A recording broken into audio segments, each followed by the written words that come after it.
વંદે ગુજરાત. નમસ્કાર. આજના virtual classroom training સેશનમાં આપ સૌનું હાર્દિક સ્વાગત છે.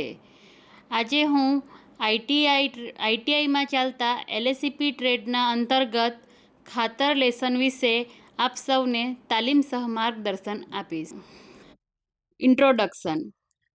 વનસ્પતિને યોગ્ય વિકાસ માટે ફર્ટિલાઇઝર જેવા ન્યુટ્રિશનની જરૂર રહે છે. વનસ્પતિ માટે જરૂરી મુખ્ય 16 ન્યુટ્રિયન્ટ તત્વો અને તેના સ્ત્રોતો છે. 3 મુખ્ય સ્ત્રોત: હવા, પાણી અને જમીન. હવે આપણે હવામાંથી મળતા તત્વો વિશે જોઈએ. તો હવામાંથી મળતા તત્વો છે કાર્બન, ઓક્સિજન અને હાઇડ્રોજન. હવે જોઈશું પાણીમાંથી મળતા તત્વો: ઓક્સિજન, હાઇડ્રોજન અને નાઇટ્રોજન. તે પછી છે જમીનમાંથી મળતા તત્વો: phosphorus, potash, calcium, magnesium, sulphur, iron, manganese, boron, copper, zinc, molybdenum અને ક્લોરિન. હવે આપણે પ્રાઇમરી તત્વો વિશે જોઈએ. તો કે પ્રાઇમરી તત્વો 3 છે: નાઇટ્રોજન, ફોસ્ફરસ, પોટેશિયમ. તે પછી છે સેકન્ડરી તત્વો: કેલ્શિયમ, મેગ્નેશિયમ, સલ્ફર. હવે માઇક્રોન્યુટ્રિયન્ટ્સ, જે ખૂબ જ અલ્પ પ્રમાણમાં જોવા મળે છે. તો માઇક્રોન્યુટ્રિયન્ટ્સમાં આવશે iron, copper, zinc, manganese, molybdenum, chlorine અને બોરોન. હવે આપણે પ્રાઇમરી ન્યુટ્રિયન્ટની અગત્યતા જોઈએ. પ્રાઇમરી ન્યુટ્રિયન્ટમાં પહેલો તત્વ છે નાઇટ્રોજન. તો નાઇટ્રોજનની જરૂરિયાત પ્લાન્ટના વિકાસના શરૂઆતના તબક્કામાં થડ અને પાંદડાના વિકાસને વધારવા માટે થાય છે. તે પછી જોઈએ ફોસ્ફરસની અગત્યતા. તો ફોસ્ફરસ શરૂઆતમાં ગ્રોથને વધારે વિકાસ આપી પાછળના તબક્કામાં બી અને ફળ બનાવવામાં વેગ આપે છે.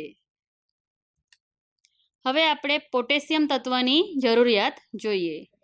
તો પોટેશિયમ તત્વની જરૂરિયાત બટાટા અને અનાજમાં સ્ટાર્ચ વિકસાવવા, ફળ અને શાકભાજીમાં સુગર વિકસાવવા અને છોડના તંતુમય ફાઇબર્સ મટીરિયલ વિકસાવવા હોય છે. હવે પોટેશિયમની જમીનમાં યોગ્ય જથ્થામાં એપ્લિકેશનથી કેટલીક વનસ્પતિ રોગને અટકાવી શકે છે અને વધારાના નાઇટ્રોજન એપ્લિકેશનની આડઅસરને ઘટાડી શકાય છે. હવે આપણે નાઇટ્રોજિનિયસ ફર્ટિલાઇઝર વિશે જોઈએ. તો કે નાઇટ્રોજિનિયસ ફર્ટિલાઇઝરમાં છે urea, diammonium phosphate, monoammonium phosphate, ammonium sulphate, ammonium chloride.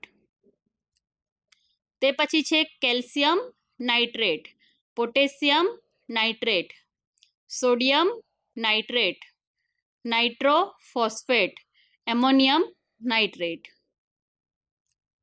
હવે આપણે ખાતરની જરૂરિયાત શું છે? તો કે જુદી જુદી વનસ્પતિ દ્વારા જમીનમાંથી પ્રાઇમરી ન્યુટ્રિયન્ટ મોટા પ્રમાણમાં, એટલે કે 150થી 300 kg પર હેક્ટર લેવામાં આવતા હોવાથી જમીનમાં સામાન્ય રીતે પ્રાઇમરી ન્યુટ્રિયન્ટ પ્રમાણમાં ઓછું રહે છે, જે પવન, પાણીના પૂર, વરસાદ, ઓર્ગેનિક મેટરના કોહવાટ વગેરે જેવા કુદરતી પરિબળોથી સરભર થઈ શકતું નથી. આથી આપણને ખાતરની જરૂરિયાત રહે છે. સેકન્ડરી ન્યુટ્રિયન્ટ જમીનમાં મોટા પ્રમાણમાં રહેલા હોય છે અને માઇક્રોન્યુટ્રિયન્ટની જરૂર ખૂબ જ ઓછા પ્રમાણમાં રહેતી હોવાથી તેને સરભર કરવાની જરૂર રહેતી નથી. આથી પ્રાઇમરી ન્યુટ્રિયન્ટ ફર્ટિલાઇઝર એલિમેન્ટ એટલે કે ખાતર તત્વ કહેવાય છે. આમ ફર્ટિલાઇઝરની વ્યાખ્યા જોઈએ તો કે ફર્ટિલાઇઝર એ એવા પદાર્થ કે જે જમીનને સાંદ્ર અને જરૂરી સ્વરૂપમાં પ્રાઇમરી ન્યુટ્રિયન્ટનો પુરવઠો પૂરો પાડે છે. હવે જોઈએ જમીનમાંથી ન્યુટ્રિયન્ટ ઓછું કેવી રીતે થાય. તો કે ક્રોપિંગ એટલે કે ખેતી કરવાથી. તો જોઈએ કેવી રીતે. જ્યારે વનસ્પતિનો ઉછેર કરવામાં આવે છે અને ખેતીના ઉત્પાદન મેળવવામાં આવે છે ત્યારે તેમના દ્વારા નાઇટ્રોજન, ફોસ્ફરસ, પોટેશિયમ અને બીજા ન્યુટ્રિયન્ટના મોટા જથ્થામાં વપરાશ થાય છે. એક અંદાજ મુજબ પ્રતિ હેક્ટરના ઉત્પાદન દ્વારા પ્રાઇમરી ન્યુટ્રિયન્ટનો થતો લોસ 150 કિલોગ્રામથી 300 કિલોગ્રામ જેટલો હોય છે. લીચિંગ તો કે જ્યારે ભારે વરસાદ થાય છે ત્યારે લીચિંગના કારણે ન્યુટ્રિયન્ટનો કેટલોક ભાગ નાશ પામે છે. આ ન્યૂનતમ થતો ભાગ પાણીમાં ઓગળીને ધોવાણ પામે છે. લીચિંગ દ્વારા નાઇટ્રોજનનું ધોવાણ મહત્તમ છે, પોટેશિયમનું ધોવાણ ઓછું છે અને ફોસ્ફરસનો ઘટાડો નહિવત થાય છે. એટલે કે લીચિંગ દ્વારા નાઇટ્રોજનનું ધોવાણ સૌથી વધુ થાય છે, પોટેશિયમનું ધોવાણ ઓછું થાય છે અને ફોસ્ફરસનું ધોવાણ સૌથી ઓછું થાય છે. હવે આપણે જોઈએ તો કે ન્યુટ્રિયન્ટ ઓછું થવાનું બીજું એક કારણ છે ડિનાઇટ્રેશન. નાઇટ્રોજનમાં ઘટાડો થવાનો એક કારણ એ પણ છે કે બેક્ટેરિયલ પ્રક્રિયા દ્વારા નાઇટ્રેટનું નાઇટ્રોજનમાં રૂપાંતર થાય છે. આમ પ્રતિવર્ષ જમીન ન્યુટ્રિયન્ટ ધોવાણ અને વપરાશથી ક્રોપિંગ, લીચિંગ અને ડિનાઇટ્રેશન જેવી પ્રક્રિયાઓને લીધે પોતાની ફળદ્રુપતા ગુમાવતી રહે છે. આ ધોવાણ અને ઘટાડાને સરભર કરવા ફર્ટિલાઇઝરનો પુરવઠો જરૂરી છે, જેથી જમીનની ફળદ્રુપતા ઘટે નહીં. હવે આપણે ફર્ટિલાઇઝરનું વર્ગીકરણ જોઈએ તો કે જે ફક્ત એક જ પ્રાઇમરી ન્યુટ્રિયન્ટ જમીનને પૂરો પાડે છે તેને સ્ટ્રેટ ફર્ટિલાઇઝર અથવા સિંગલ ન્યુટ્રિયન્ટ ફર્ટિલાઇઝર કહેવાય છે.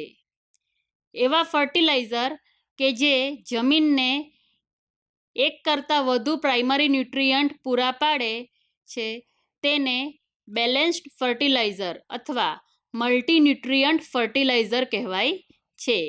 આમ ફર્ટિલાઇઝરનું વર્ગીકરણ બે પ્રકારમાં થાય છે, એક સિંગલ ન્યુટ્રિયન્ટ ફર્ટિલાઇઝર અને બીજું મલ્ટી ન્યુટ્રિયન્ટ ફર્ટિલાઇઝર. હવે આપણે સિંગલ ન્યુટ્રિયન્ટ ફર્ટિલાઇઝર્સના પ્રકાર જોઈએ તો કે નાઇટ્રોજિનિયસ ફર્ટિલાઇઝર. આ જમીનને નાઇટ્રોજન પૂરો પાડે છે. દાખલા તરીકે urea NH2CONH2, ammonium sulphate NH4SO4. આ બંને નાઇટ્રોજનિયસ ફર્ટિલાઇઝર છે. ડબલ સોલ્ટ એટલે કે એમોનિયમ સલ્ફેટ નાઇટ્રેટ જેમાં સલ્ફેટ અને નાઇટ્રેટ એ બે સોલ્ટ છે એટલે તેને આપણે ડબલ સોલ્ટ કહીશું. Calcium ammonium nitrate, calcium carbonate અને એમોનિયમ નાઇટ્રેટનું મિશ્રણ આ પણ એક ડબલ સોલ્ટનું ઉદાહરણ છે. હવે આપણે ફોસ્ફેટિક ફર્ટિલાઇઝર વિશે જોઈએ. ફોસ્ફેટિક ફર્ટિલાઇઝર એવા ફર્ટિલાઇઝર છે જે જમીનને ફક્ત ફોસ્ફરસ સપ્લાય કરે છે, જેવા કે super phosphate CaH4PO4 twice CaSO4. તે પછી છે triple super phosphate CaH4PO4 twice. તે પછી જોઈએ પોટેશિક તે જમીનને ફક્ત પોટાશનો સપ્લાય પૂરો પાડે છે. દાખલા તરીકે પોટેશિયમ ક્લોરાઇડ KCl. તે પછી છે પોટેશિયમ સલ્ફેટ K2SO4. હવે આપણે મલ્ટીન્યુટ્રિયન્ટ ફર્ટિલાઇઝર વિશે જોઈએ. મલ્ટીન્યુટ્રિયન્ટ ફર્ટિલાઇઝરનું વર્ગીકરણ નીચે મુજબ થયેલું છે, જેના દ્વારા જમીનને એક કરતાં વધુ ન્યુટ્રિયન્ટનો સપ્લાય મળે છે. કમ્પાઉન્ડ અથવા મિક્સ ફર્ટિલાઇઝર, જેમાં જુદા જુદા નાઇટ્રોજેનિયસ, ફોસ્ફેટિક અને પોટેશિક ફર્ટિલાઇઝરને એક ચોક્કસ ગ્રેડનો ફર્ટિલાઇઝર મેળવવા મિશ્ર કરવામાં આવે છે. હવે જોઈએ કોમ્પ્લેક્સ ફર્ટિલાઇઝર. આ એક એવા રાસાયણિક સંયોજન છે કે જે એક કરતાં વધુ ન્યુટ્રિયન્ટ ધરાવે છે. દાખલા તરીકે ડાયએમોનિયમ ફોસ્ફેટ DAP. એનું સૂત્ર છે NH4 + HPO4. આ વર્ગમાં એવા પદાર્થનો પણ સમાવેશ થાય છે કે જે એક કરતાં વધુ ન્યુટ્રિયન્ટ આપે છે અને રાસાયણિક પ્રક્રિયા દ્વારા બનાવવામાં આવે છે. દાખલા તરીકે નાઇટ્રોફોસ્ફેટ, કે જે એમોનિયમ ફોસ્ફેટ અને એમોનિયમ નાઇટ્રેટ તેમજ કેલ્શિયમ ફોસ્ફેટનું મિશ્રણ છે. આજના ટ્રેનિંગ સેશનમાં આપણે ખાતરના પ્રકાર અને તેના ઉપયોગ વિશે જોયું. આપ સૌએ મારું જે સેશન છે એ શાંતિપૂર્વક સાંભળ્યું એ બદલ આપ સૌનો હું આભાર માનું છું.